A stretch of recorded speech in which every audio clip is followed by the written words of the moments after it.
جو لکھا ہے خدا کے کلام میں، لیکن صادقوں کی نجات خداوند کی طرف سے ہے۔ مصیبت کے وقت وہ ان کا محکم قلعہ ہے، اور خداوند ان کی مدد کرتا اور ان کو بچاتا ہے۔ وہ ان کو شریروں سے چھڑاتا اور بچا لیتا ہے۔ کیا لکھا ہے؟ مصیبت کے وقت وہ ان کا کیا ہے؟ محکم قلعہ ہے، اور خداوند لکھا ہے کہ ان کی مدد کرتا اور ان کو بچاتا ہے۔ خداوند سے ہمیں مدد مانگنے کی ضرورت ہے۔ کوئی آدمی ہماری مدد نہیں کر سکتا۔ جب ہم خدا سے مدد مانگتے ہیں تو ہمارا خداوند ہماری کیا کرتا ہے؟ مدد کرتا ہے۔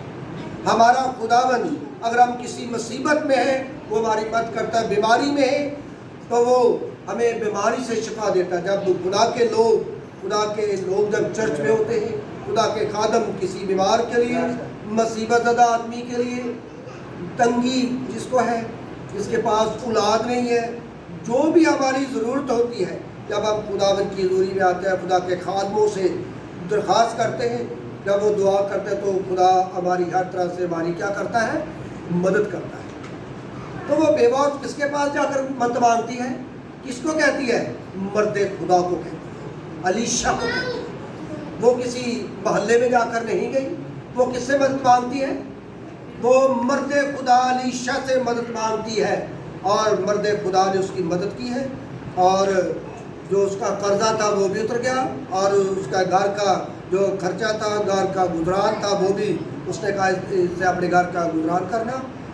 تو خدا ایسے طریقوں سے ہماری کیا کرتا ہے؟ مدد کرتا ہے۔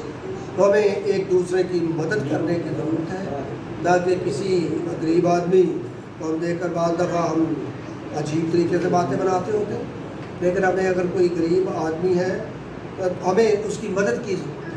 وقت بدلتے رہتے ہیں، وقت تبدیل ہوتے رہتے ہیں۔ اس طرح انسان بھی کبھی بڑے امیر ہوتا ہے، کبھی وہ غریب ہو جاتا ہے، کبھی وہ غریب آدمی بہت امیر بن جاتا ہے۔ وقت تبدیل ہوتا رہتا ہے، موسم تبدیل اور تبدیلیاں آتی رہتی ہیں، لیکن ہمیں کوئی بھی غریب ہے کسی جگہ پر بھی ہے، ہمیں اس کی مدد کی ضرورت ہے تاکہ اس کی ضرورت پوری ہو سکے، تاکہ وہ اپنی مصیبت میں سے آزاد ہو سکے۔ اگر وہ بیمار ہے تو اس کی بیماری میں ہم اس کی مدد کر سکتے ہیں، ہم اس کو پیسے دے سکتے ہیں، دوائی لے کر دے سکتے ہیں تاکہ وہ اپنی بیماری سے شفا پا سکے۔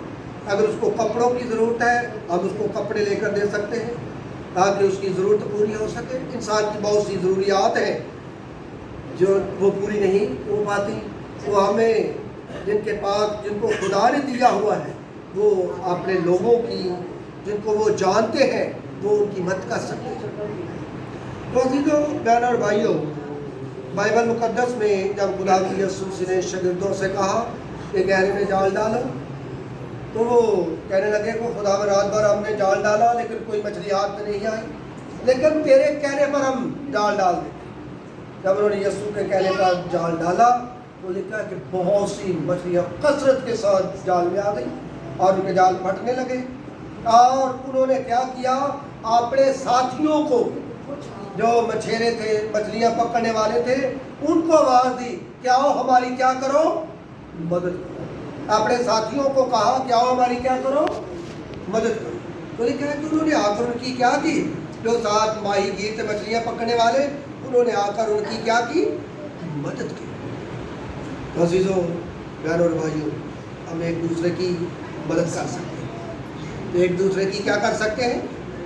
مدد کر سکتے ہیں۔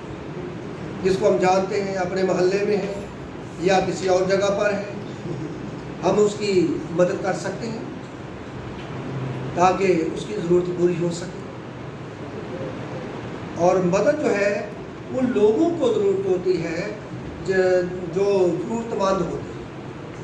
اس جگہ پر شاگردوں کو ضرورت پڑ گئی ہے، مچھلیاں کثرت سے آ گئی ہیں اور ان کو ضرورت پڑ گئی ساتھیوں کی، انہوں نے اپنے ساتھیوں کو آواز دی ہے آؤ ہماری کیا کرو؟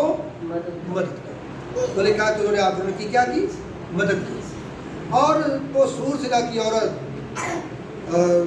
پڑھیں گے حوالہ خداوند کے کلام میں، تو دیکھتے ہیں کہ وہ بھی یسوع سے مدد مانگتی ہے، کہتی ہے کہ خداوند تو میری کیا کر؟ مدد کر۔ متی رسول کی انجیل اور اس کا 15 باب اور اس کی 21 پیر سے پڑھیں گے خدا کے کلام کو۔ پھر یسوع وہاں سے نکل کر سور اور سیدھا کے علاقہ کو روانہ ہوا، اور دیکھو ایک نانی عورت ان سرحدوں سے نکلی اور پکار کر کہنے لگی، اے خداوند ابن داؤد مجھ پر رحم کر، ایک بدرو میری بیٹی کو بہت ستاتی ہے۔ مگر اس نے اسے کچھ جواب نہ دیا، اور اس کے شاگردوں نے پاس آ کر اسے یہ عرض کی کہ اسے رخصت کر دے کیونکہ وہ ہمارے پیچھے چلاتی ہے۔ اس نے جواب میں کہا کہ میں اسرائیل کے گھرانے کی کھوئی ہوئی بھیڑوں کے سوا اور کسی کے پاس نہیں بھیجا گیا۔ مگر اس نے آ کر اسے سجدہ کیا اور کہا، اے خداوند میری مدد کر۔ تو اس نے جواب میں کہا، لڑکوں کی روٹی لے کر کتوں کو ڈال دینا اچھا نہیں۔ اس نے کہا، ہاں خداوند، کیونکہ کتے بھی ان ٹکڑوں میں سے کھاتے ہیں جو ان کے مالکوں کی میز سے گرتے ہیں۔ اس پر یسوع نے جواب میں اس سے کہا، اے عورت، تیرا ایمان بہت بڑا ہے، جیسا تو چاہتی ہے تیرے لیے ویسا ہی۔ اور اس کی بیٹی نے اسی گھڑی شفا۔ Thank you for watching.